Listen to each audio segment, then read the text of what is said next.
AudioJungle.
ఒకటి మాత్రం నేను చెప్తున్నాను, ఇవాళ భారతదేశంలో హిందీ ఇండస్ట్రీ కంటే తెలుగు ఇండస్ట్రీ బ్రహ్మాండంగా ఉంది.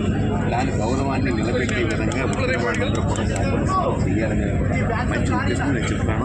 వచ్చిన వాళ్ళందరూ దీన్ని ఇంకా అభివృద్ధి తీసుకెళ్ళాలి. భారతదేశంలో హిందీ ఇండస్ట్రీ కానీ తెలుగు ఇండస్ట్రీని నెంబర్ 1 అనే స్థాయికి ఆ గౌరవాన్ని పెంపొందించేలాగా చేయాలి.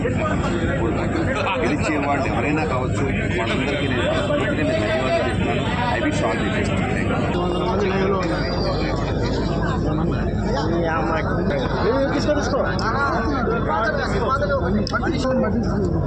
ఇండస్ట్రీ ఇవాళ ప్రపంచవ్యాప్తంగా పేరుతుంది. దాని గౌరవం నిలబెట్టే విధంగా ఛాంబర్లో ఎవరు గెలిచినా కూడా వాళ్ళకి ధన్యవాదాలు చెప్తూ, ఎట్ ది సేమ్ టైం ఈ యొక్క తెలుగు ఇండస్ట్రీని ప్రపంచవ్యాప్తంగా తీసుకెళ్లాల్సిన బాధ్యత వాళ్ళకు ఉందని చెప్తున్నాను. గిల్లుగా బాబు నేను చెప్పాను, అదే నేను చెప్తున్నాను. ఎన్నికలు అనగానే పోటీ ఉంటుంది అబ్బాయి. ప్రజాస్వామ్యం మనం 75 సంవత్సరాలు ప్రజాస్వామ్యంలో ఉన్నాం. 75 సంవత్సరాలు పోటీ గెలిచారు, పోటీ ఎమ్మెల్యేలు అయ్యారు, పోటీ ప్రధానమంత్రులు అయ్యారు, పోటీ ముఖ్యమంత్రులు అయ్యారు, అందరూ అయ్యారు. తప్పదు పోటీ అందరూ. కానీ గెలిచిన తర్వాత సమాజ సేవ చేయాలి, గెలిచిన తర్వాత ఆ సంస్థకు సేవ చేయాలి. ఆ కమిట్మెంట్ ఉంటే ఎంత పోటీ ఉంటే నష్టం ఉంటాయా? ఎవరు అదృష్టంగా గెలుస్తారు అంటే ప్రధానంగా ఇక్కడ అదే చెప్తున్నాను బాబు. చాలా సమస్యలు అనేది ఎప్పుడు ఉంటానే ఉంటాయి. బట్ ఇవాళ ఇండస్ట్రీ ఏమైపోయిందంటే హిందీ ఇండస్ట్రీ కంటే తెలుగు ఇండస్ట్రీ ఈ గుర్తింపును బాగా ముందుకు తీసుకెళ్ళి తెలుగు ఇండస్ట్రీ ప్రపంచవ్యాప్తంగా తెలుగు ఇండస్ట్రీనే గుర్తింపు తెచ్చే స్థాయికి తీసుకెళ్లాల్సిన బాధ్యత మాత్రం ఈ ఛాంబర్. అది మాత్రం ఆ దిశగా మాత్రం గట్టిగా ప్రయత్నం చేయాల్సిన అవసరం ఉంది. ఎందుకంటే ఇప్పుడు అవకాశం వచ్చింది. మనం కొన్ని మెట్లు ఎక్కేసాం, ఇంకా 4-5 మెట్లు ఎక్కితే గమ్యస్థానం చేయాలి. అటువంటి స్థితిలో మనం ఉన్నాం కాబట్టి ఈ ఛాంబర్ పూర్తిగా ప్రపంచవ్యాప్తంగా తెలుగు ఇండస్ట్రీ ఇండియాలో తెలుగు ఇండస్ట్రీ ఒకటి ఉంది అనేది గుర్తింపు తీసుకెళ్తున్నా. బాబు మీరు అనుకునే పెద్ద హీరో గారితో దిగిపోతాం.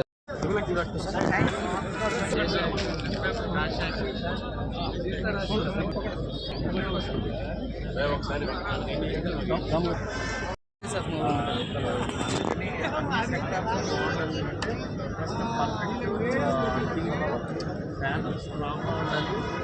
నెక్స్ట్ ఫ్యూచర్కి ముందుకు తీసుకెళ్ళే విధంగా ఎవరు పనిచేయకూడదు.